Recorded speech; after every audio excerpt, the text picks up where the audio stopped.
यहां पर अभी हम कमांड सेंटर में मौजूद है और मेरे साथ डीएस त्रिपाठी सर मौजूद है। डीएस त्रिपाठी सर से हम ये समझेंगे कि किस तरह से भारत ने पाकिस्तान ऑक्युपाइड कश्मीर और पाकिस्तान के अंदर हमले को अंजाम दिया। सर थोड़ा बताइए दर्शकों को।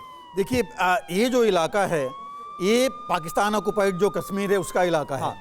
और जैसे हम अभी देख रहे थे डिस्टेंस वाइज कि यहाँ के जो इलाके हैं, कोटली जो तकरीबन अगर आप देखेंगे रजौरी से, ये मुजफ्फराबाद है यहाँ पर। जी मुजफ्फराबाद है। हम मुजफ्फराबाद भी बिल्कुल हमारे 15-20 किलोमीटर का रेंज है तकरीबन। और कोटली भी तकरीबन वही 15-20 किलोमीटर के रेंज में है।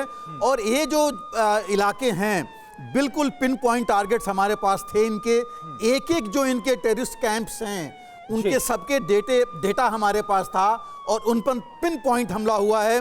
इसलिए जो हम टारगेट चाहते थे वही डिस्ट्रॉय हुए हैं। ठीक है। और पंजाब की बात करें तो मुरीदके और यहां पर बहावलपुर। बिल्कुल। देखिए, ये बहुत अंदर जाकर इस हमले को अंजाम दिया। बिल्कुल। अब इसमें भारत ने दो चीजें दिखाई हैं कि जो तो हमारे पास है पीओके अगर मैं कहूंगा हमारा इलाका है जो पाकिस्तान ने लिया हुआ है। तो हमने तो उसी इलाके गृह मंत्री ने संसद में बोला। बिल्कुल सही है।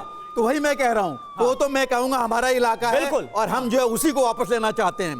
पर जो दूसरा इलाका है भावलपुर का, वो करीब 100-110 किलोमीटर है, जहां पर हमने दिखा दिया है कि अगर जरूरत पड़ी तो हम 100 किलोमीटर अगर जा रहे हैं हम 500 किलोमीटर भी जा सकते हैं। तो अगर एस्केलेशन में आगे जाना चाहेगा पाकिस्तान तो उसको सबसे ज्यादा नुकसान होगा। और आप देख लीजिए क्या हमको अच्छा एक बात बताइए त्रिपाठी सर, क्योंकि बहावलपुर की बात करिए पाकिस्तान के पंजाब प्रांत में है और यहां पर हमला किया गया, वही बात है क्योंकि यहां पर सरपरस्ती मिल रही थी पाकिस्तानी सेना को। पाकिस्तानी सेना लगातार प्रोटेक्ट कर रही थी जैश ए मोहम्मद के हेडक्वार्टर को। यहां पर जो हमला किया गया, क्या इसे पाकिस्तानी सेना अपने लिए किसी चैलेंज के तौर पर देख सकती है कि भारतीय सेना ने उसे चैलेंज किया है? देखिए, बिल्कुल सही है, चैलेंज तो किया है, इसमें कोई दो राय नहीं है।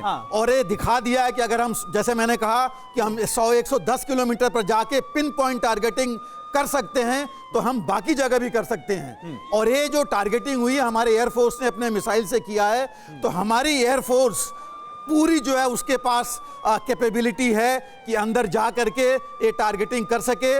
और हम पंजाब ही नहीं, अगर मुल्तान तक जरूरत पड़ी, फैसलाबाद जरूरत पड़ी, वहां तक भी जा सकते हैं। ठीक है। ओपी तिवारी सर, आपका क्या इस पर टेक है, क्योंकि भारत ने बताकर इस बार हमला किया, ये जो स्ट्रेटेजी रही भारत की इस बार ऑपरेशन सिंदूर को लेकर, आप कैसे इस मैप के जरिए समझाएंगे? देखिए, मैं मालवी के बारे में त्रिपाठी साहब ने काफ़ी बता दिया। मैं एयरफोर्स के बारे में बताना चाहूँगा कि हमारी ट्रेनिंग, हम शांत नहीं बैठे रहते हैं। हमेशा हमारी ट्रेनिंग होती है कि इनके बेसिस कहाँ पर हैं, क्या शिफ्ट कर रहे हैं, और टारगेट पे हम प्लान करते रहते हैं कि हमें कैसे करना है, क्या करना है। हमें तो ऊपर डिसीजन की आवश्यकता होती है। अब देखिए, इनकी डेप्थ इतनी ज़्यादा नहीं है।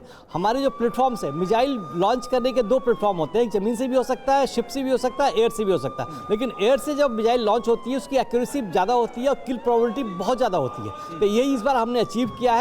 और हमारे अभी भी पाकिस्तान के जो मेजर बेसेज है बलूचिस्तान के एरिया को छोड़ के जहां पर भी है, हमारा राफेल और ओपी तिवारी सर, यहां पर चुनौती इसलिए बहुत बड़ी थी क्योंकि उरी के बाद जिस तरह से हुआ पाकिस्तान ऑक्युपाइड कश्मीर या फिर बालाकोट स्ट्राइक हुई थी पुलवामा के बाद, इसके बाद से इस बार पाकिस्तान बहुत ज्यादा अलर्ट है। तमाम जो डिफेंस सिस्टम है उसको एक्टिव करके रखा था, उसके बावजूद इंडियन एयरफोर्स ने बहुत बेहतरीन तरीके से इसे अंजाम दिया। यस, देखिए, ये सब जितने इनके एयर डिफेंस है ये सब है, सबको इलेक्ट्रॉनिक वॉरफेयर के द्वारा उनको न्यूट्रलाइज किया जाता है, उसके बाद से आगे बढ़ते हैं। अच्छा। वो तैयारी उन्होंने पूरी कर रखी होगी। लेकिन इनके जितने भी इक्विपमेंट्स हैं सारे पुराने हैं या चाइनीज मेड हैं। तो चाइनीज मेड है तो एफिशिएंसी पाकिस्तान की आर्मी को अच्छी तरह समझ में आ गया हो कि हमारे इक्विपमेंट जब एक्चुअल टाइम होगा तो फेल हो जाएंगे। नहीं, अदरवाइज 100% एफिशिएंसी तो हमारी अचीव नहीं पाती। 1-2 मिसाइल तो वो डिस्ट्रॉय कर ही सकते थे, लेकिन वो कुछ नहीं कर पाए। और उनको पता है कि हमारे जो डीपर अंदर, जो उसके बॉर्डर के अंदर जो बेसेज है वो भी सेफ नहीं है। हमने कुछ एस्केलेट करने की कोशिश की तो हमारा पूरा पंजाब डिस्ट्रॉय कर दिया जाएगा, वो खत्म कर देंगे। ये हमारी एयरफोर्स पूरी तैयार है, आर्मी पूरी तैयार है,